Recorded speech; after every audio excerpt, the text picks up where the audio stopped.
Muy buenas tardes, sean bienvenidos a su programa Ya sé que no aplauden.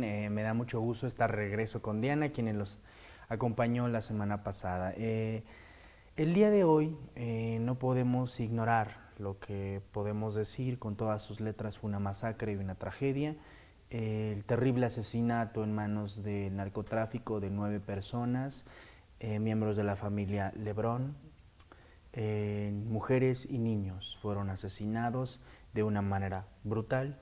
Las imágenes son terribles y por respeto a las víctimas pedir que esas imágenes no sean repetidas y mandar sobre todo un abrazo y las condolencias a la familia, que es la segunda vez que es azorada por el crimen organizado y desgraciadamente esta masacre se une a una más en México, a una masacre más a lo largo de estos 10 años de guerra punitiva contra el narcotráfico y una estrategia de un gobierno que prácticamente no quiere ver ni escuchar, un gobierno que decide hablar de un golpe de Estado, un gobierno de un presidente que decide afirmar que su gobierno peligra. Estamos ante este escenario, Diana, ante esta tragedia que creo que no puede más que conmovernos y enojarnos mucho. Claro, de verdad que es algo sumamente trágico, como ya lo mencionaste, fue una noticia que a todos nos encogió en el corazón en cierto punto. De verdad que es poquito, es poco lo que se puede decir a comparación de todo el evento que se dio en Chihuahua. Tenemos todavía la noticia de que hay niños desaparecidos, y pues justamente algo que es muy incómodo es la constante revictimización de la familia como tal. No les basta con la tragedia que ha sucedido, sino que tratan de buscarle un trasfondo que probablemente no tiene justificación alguna. Y como tú lo decías, las imágenes son demasiado duras, existe mucho sensacionalismo alrededor de toda esta nota y yo creo que es muy importante tener un poco de respeto ante esta noticia, ante la tragedia que representa y sobre todo también no dejar de ser críticos con la impunidad que rodea a la justicia de México, que sin duda a estas horas después del evento sigue mostrándose demasiado deficiente. Si la muerte brutal de niños y mujeres no hace a este gobierno un acto de autocrítica y de entender que se necesita cambiar, yo no sé qué más puede hacerlo. Si es este suceso, que es terrible por donde se le vea, no puede motivar a que este gobierno se vea ante el espejo y entienda que está tomando decisiones equivocadas. Y sobre todo entender que la localidad y que los estados siguen rebasados.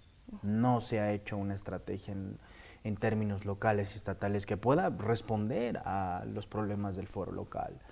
Y estamos ante un presidente que decide hace apenas unos días acusar al hijo del expresidente Calderón, a Luis Felipe, al exsecretario de Educación Pública, Aurelio Nuño, al líder de la bancada del PAN en la Cámara de Diputados, Hicks, de que lo atacan con bots, de que tienen bots para atacar al gobierno. Y también decide el fin de semana el presidente, obviamente antes de que esta tragedia pasara, pero al levantar un fantasma que para América Latina no es tanto un fantasma, que es un golpe de Estado. Claro. Hablar de un golpe de Estado en México, prácticamente México nunca ha tenido o sufrido un golpe de Estado después del triunfo del PRIismo, podríamos decirlo así. Sí queremos decir que tal lo de Victoriano Huerta fue un golpe de Estado, sí, fue un magnicidio, fue el asesinato de un presidente, lo fue, pero en la historia reciente no ha habido en México la imposición del poder militar. Sin embargo, nuestros vecinos tienen una historia muy diferente. América Latina ha sufrido invariablemente con regímenes militares. El caso más sangriento de todos, sin duda alguna, es el de Augusto Pinochet en Chile, que hoy las protestas en Chile han despertado el Son fantasma duras. de la dictadura. Claro. Brasil lo vivió, Argentina dos, con sus dos regímenes dictatoriales, cuando se tira Y creo que algo importante aquí es que cuando uno habla de un golpe de Estado, uno levanta un fantasma que es muy delicado, es muy delicado. A mí me parece que, bueno, Andrés Manuel López Obrador responde que su argumento a tratar de traer este pavor hacia un golpe de Estado fue tras una imprudencia del general Gaitán, pero a mí me parece que lo más imprudente fue lo que hizo el presidente. La realidad es que él asegura que no existen condiciones para que se dé un golpe de Estado, porque fue... El asunto es que él considera que no hay las condiciones. La realidad es que sí podemos presenciar un ejército que tiene una lealtad demasiado elevada en el país, lo cual puede ser algo positivo, aún a pesar de que detrás de todo el gobierno de Calderón vimos una constante militarización en las calles, vimos un choque y una polarización importante en las fuerzas civiles de los policías y en las fuerzas armadas. Entonces, es sumamente interesante comprender un poquito y ser crítico sobre todo que las decisiones que ha tomado constantemente el presidente, aun cuando él asegura que existe un poquito de esta alianza con las Fuerzas Armadas, la realidad es que no es así. La realidad es que evaluando con profundidad un poquito más allá de la Guardia Nacional y sobre todo este acto que dijo no va a haber un golpe de Estado cuando nadie hablaba de un golpe de Estado, sin duda nos está poniendo a considerar que la persona que más quiere corromper la confianza que se le tiene a la institución es el mismo presidente. Y el asunto es que quien habló y de quien se defendió un poco Andrés Manuel López Obrador fue de un general. Estamos hablando de que en los rangos sí hay una brecha importante porque generales son contados, pero soldados, cabos, tenientes, oficiales, sí son un poco más. Entonces, en el momento en que tú polarizas la decisión y la opinión de un alto mando frente a lo que tienes al resto, dices, él aseguró que aún así lo apoyan y demás. Cuando él asegura eso, claramente ya no se refiere a los generales, ya no se refiere a su mismo secretario de Defensa, a quien fue a echar en plena mañanera, le echó los lobos encima cuando le exigió el nombre de quien había llevado todas las decisiones para lo de la captura de Ovidio, un gran capo, ¿no? Entonces, es un golpe duro ver al presidente echándose a la bolsa, llevándose entre las patas a los militares por sus propias inseguridades. Yo creo que tocas varios temas importantes. De entrada, a mí las declaraciones del general a mí me parecen una vergüenza. Si un alto mando del ejército tiene un problema con el presidente, eso se dice en la oficina del presidente, y si el presidente toma una decisión, el militar se calla. Ninguna estructura militar bajo del presidente tiene que salir a estar en contra de sus órdenes en público. Perdónenme, esto es un tema fundamental. Cuando el presidente toma una decisión, se debe acatar, para eso están. Hay una anécdota que vale la pena recordar. Cuando Bush decide aumentar el presupuesto militar en sus dos guerras, Afganistán e Irak, toda la estructura del Pentágono estaba en contra. Bush pidió a su jefe de gabinete y a su entonces secretario de Defensa ir al Pentágono. Fue al Pentágono, a las oficinas de los comandos del ejército americano, y a cada uno de ellos les preguntó qué opinaban. En su cara a Bush le dijeron: usted va a destruir el ejército, usted va a colapsar las Fuerzas Armadas. Y Bush les dijo: yo respeto su decisión, respeto su opinión, pero he tomado la decisión de aumentar el presupuesto y he tomado la decisión de continuar en la guerra. Esto lo sabemos prácticamente 10 años después de que el gobierno de Bush sale. No salió en su momento, porque no tiene que salir, porque es la necesidad y la importancia de que las Fuerzas Armadas estén cuadradas ante la institución presidencial. Y sí, la institución presidencial puede tomar malas decisiones, y los últimos gobiernos de México lo dejan muy claro, que se pueden tomar malas decisiones. Por eso creo que los comentarios de mí del general me parecen terribles. Jamás debieron haber salido esos comentarios. Ahora, Fernando Escalante escribía hace ya algún tiempo, cuando estábamos peleándonos sobre la Guardia Nacional, si se iba a aprobar o no, decía: los golpes de Estado no se dan hasta que se dan. Sí, no, México no ha tenido un golpe, no, hasta que se dé un golpe de Estado ya habrá pasado, ya habrá un antecedente. Es decir, es un tema delicado, sí, Y el presidente sí, creo que sí hay un cierto sentido de paranoia, pero también López Obrador metió el tema del golpe de Estado con astucia política, de decir, cuádrense, cállense y podemos seguir. Porque cuando tú incrustas un tema, tú debes tener la capacidad de controlar ese tema. Y López Obrador la tiene, él tiene la capacidad de controlar los medios y lo que tú quieras.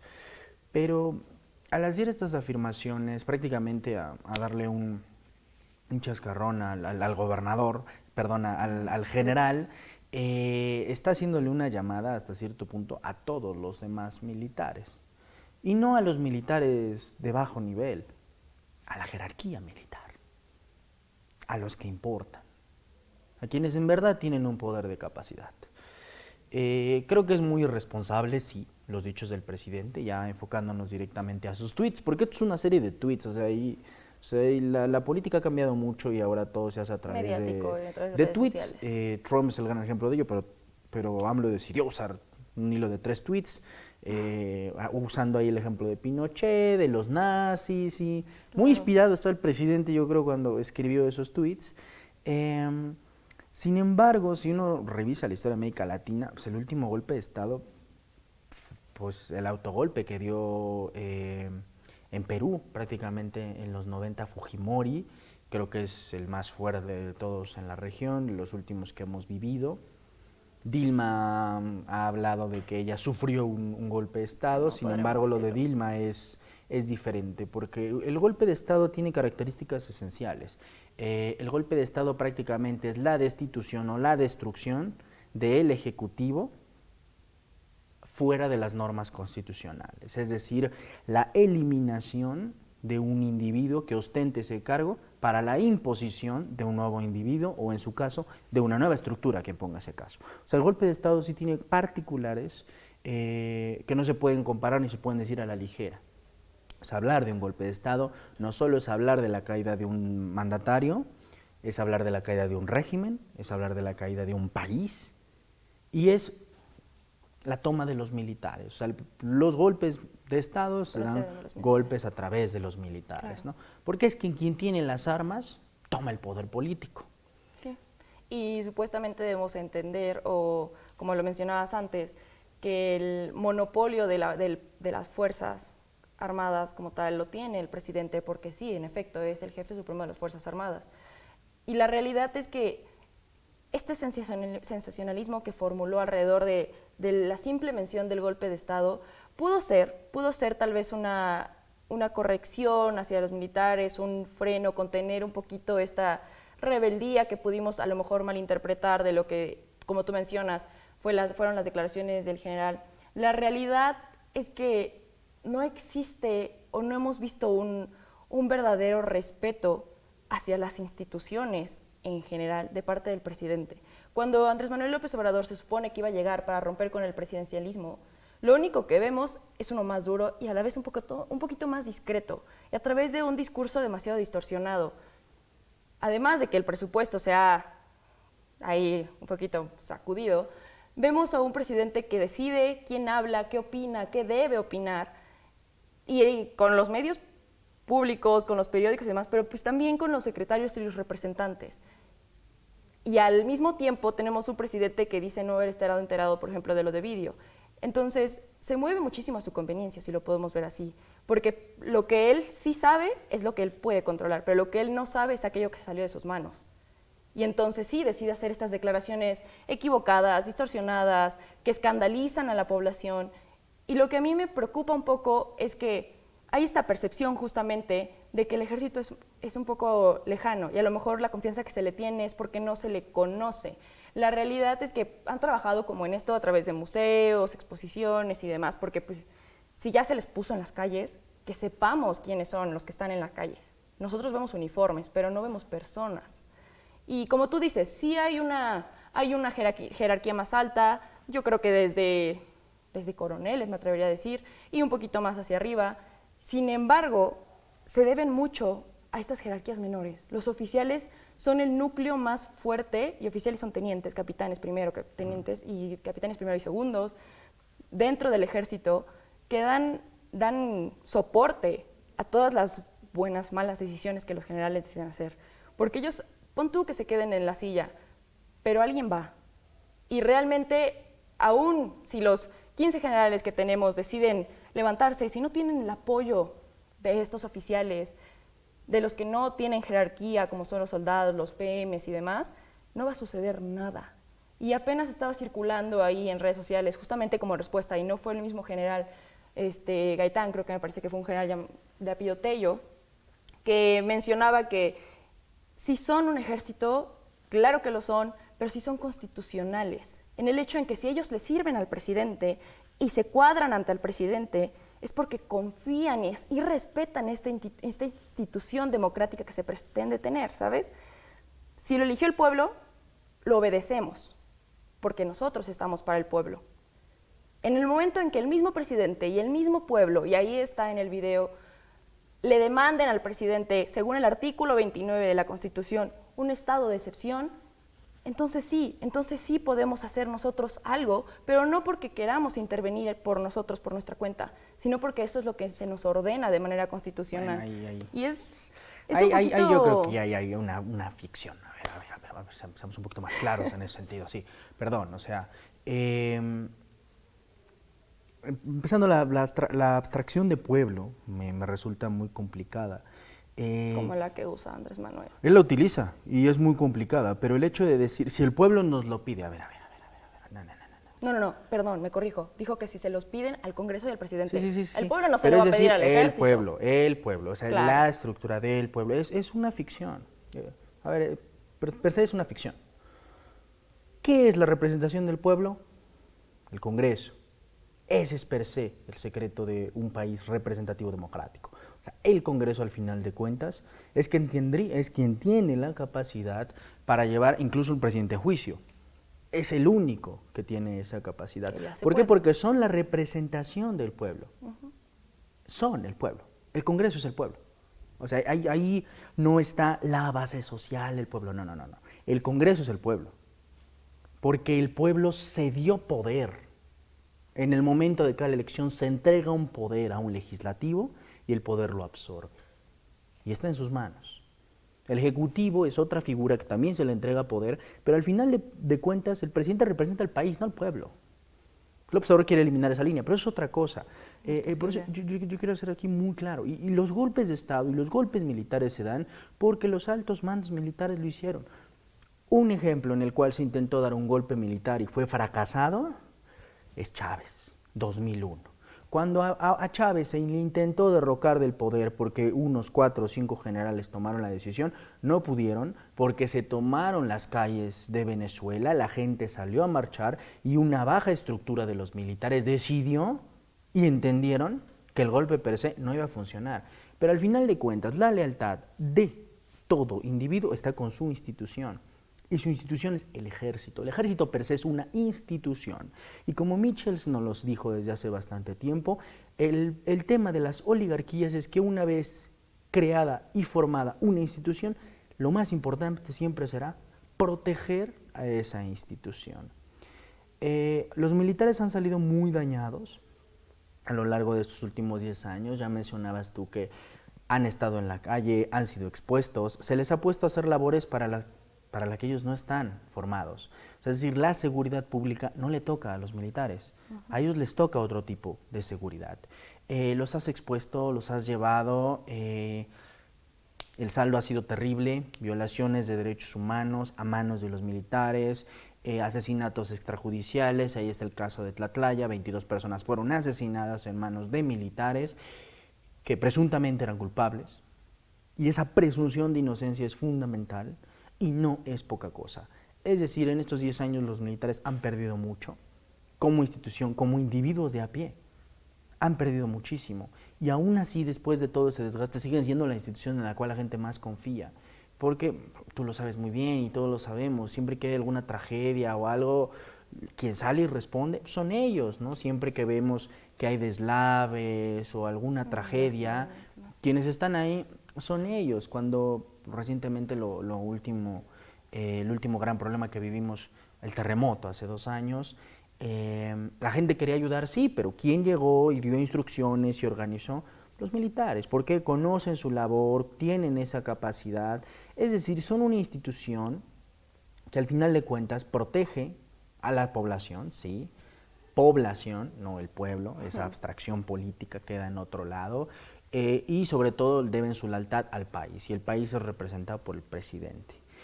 Hace rato decía yo las palabras de Escalante de que un golpe de Estado no se da hasta que se da.